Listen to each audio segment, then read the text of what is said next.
नमस्कार मेरे प्यारे भाइयों, कैसे हो। दिलीप शर्मा बोल रहा हूँ, यमुनानगर हरियाणा से। 98 96 95 0397 मेरा फ़ोन नंबर है। ठीक है भाई। मेरे भी कबूतरबाजी में जो नुक्ते मैं आपसे शेयर करूँगा वो कि ऐसे होंगे जो मैंने खुद इस्तेमाल किए हैं सालों से, मेरी फैमिली ने इस्तेमाल करे सालों से, क्योंकि मेरे पापा भी कबूतरबाजी करते हैं, मैं भी करता हूँ। ठीक है ना। और पिछले 35 साल से तो खुद अकेला ही करता हूँ। ओके। और करवाता भी हूँ। मैं वही नुक्ते आपसे शेयर करूंगा जिससे आपको फ़ायदा होगा, आपकी कबूतरबाजी को फ़ायदा होगा। ठीक है मेरे वीर। कहने का मतलब ये है कि पूछे पुछाए या इधर से यूट्यूब से देख लिया, उधर फेसबुक से देख लिया, किसी और से पूछ के आपको बता दिया, ऐसी गेम नहीं होगी मेरी। मेरे नुक्ते आपके दिल को अच्छे लगेंगे, आपको पसंद आएंगे, सुनने में भी अच्छे लगेंगे, जब इस्तेमाल करोगे तो रिजल्ट भी अच्छे देंगे। आज मैं आपको जो अब सीज़न आने लग रहा है, लोग भाई बाजी उड़ाएंगे, कई लोग सर्दियों की उड़ाएंगे या कहीं दूसरे की उड़ाएंगे, तो उसके आपको फ़ायदा हो। आज मैं आपको 2 वीडियो बना के डालूँगा, एक बाजरे के बारे में, दाने के बारे में, और एक आपको पानी बताऊँगा जिससे कि आपके कबूतर बहुत अच्छे रहेंगे। आज लेकिन अब ये सुबह है तो मैं आपके लिए बाजरा बनाने का तरीका बता रहा हूँ। बाजरा 3 तरह से बनता है। होता पता क्या है, आज से 30-40 साल पहले इतनी कबूतरबाजी का क्रेज़ नहीं था, शौक़ था बहुत अच्छा। गेहूँ, बाजरा और बासी रोटी, इन्हीं के दम पे कबूतर उड़ा करते थे। लेकिन पिछले 10-15-20 सालों से क्या हो गया, सन 2000 के बाद और ख़ासकर 2010 के बाद, जब से पंजाबी कबूतरबाजी आई है ना, खिलाड़ियों ने बहुत ज़्यादा मेहनत करने लग गए, बहुत ज़्यादा खुराकें खिलाने लग गए, बहुत ज़्यादा सप्लीमेंट देने लग गए।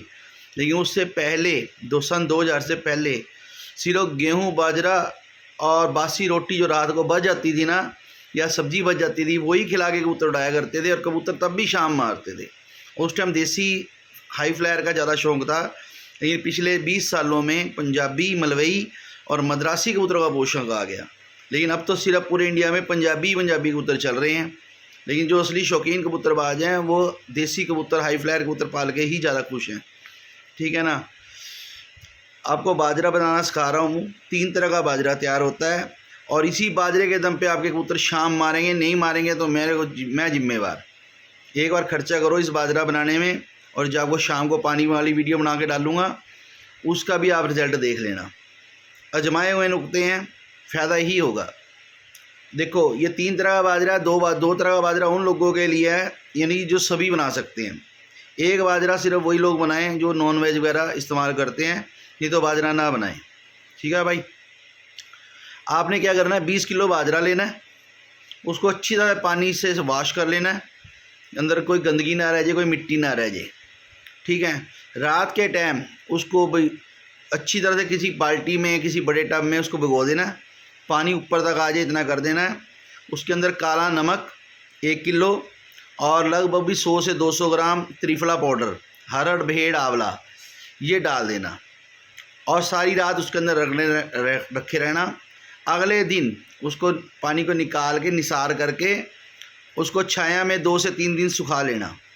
जब वो सूख जाए तो 10 किलो बाजरा किसी घड़े में डाल के रख लेना, और 10 किलो जो बाजरा रह लेता है घड़े के अंदर रख के ऊपर से ढक देना है। नीचे ज़मीन के ऊपर ईंटें रखनी है, उसके ऊपर बोरी रखनी है, उसके ऊपर घड़ा रखना है। बाजरा कभी भी दूसरे दाने के बीच में नहीं मिलाना चाहिए।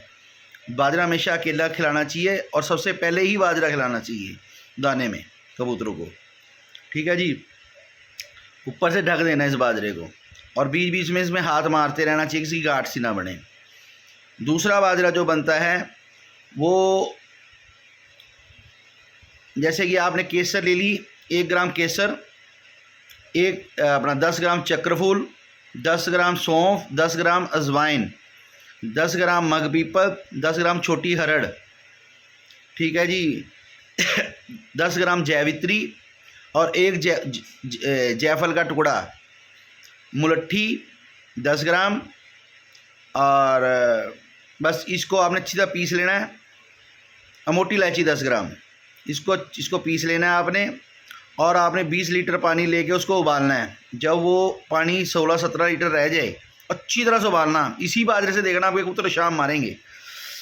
अच्छी तरह उबाल के उस पानी को फिर बाद में ठंडा करके छान लेना, और वो जो 10 किलो बाजरा बाहर रह गया था वो उसके अंदर डाल देना। ठीक है भैया। डाल के इस बाजरे को आपने रात भर उसके अंदर रहने देना है। अगले दिन इसको शाम को इसको निकालना है और फिर ये सारा पानी पी जाएगा जो बचा भी होगा, ठीक है। फिर इसको छाया में सुखाना है 2 से 3-4 दिन। ये मेहनत लगती है। पहले लोग आते थे ना बाहर से मिलने के लिए, तो कहते थे यार ये बाजरा अब तो तुम्हारा सूखा नहीं। 10-10, 15-15 दिन लगते थे बाजरा तैयार करने में। फिर कबूतर उड़ता था बाजरे के दम पे, सिर्फ बाजरे के दम पे। किसी पुराने उस्ताद से पूछ के देख लेना, सिर्फ बाजरे के दम पे कबूतर उड़ते थे रात रात तक।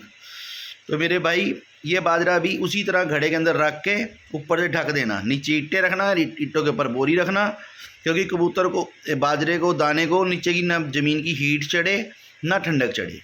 तो ये घड़ा ऊपर बंद कर रख देना। जब भी कबूतर को दाना खिलाने जाना है, सबसे पहले इसी की एक कटोरी रखा के कबूतर को दाने में खिलानी है। ये बाजरा जब देना है जब कबूतर बाजियों में जाएंगे। ये वाला बाजरा, जो पहला बाजरा है वो साल भर खिलाओ, हरड़ बेही डावले वाला वो साल भर खिलाओ। लेकिन ये केसर वाला बाजरा है, ये बाजी वाले दिनों में खिलाया जाएगा, ठीक है मेरे भाई। और एक बाजरा हो रहा है, वो मैं आपको बाद में बता दूंगा शाम वाली वीडियो में, ठीक है मेरे भाई। वो नॉन वेज का है, वो खरोड़ों से बनता है, ठीक है भाई। ओके मेरे प्यारे भाई, ऐसे ऐसे नुक्ते बताऊंगा कि यार आपको फ़ायदा ही होगा।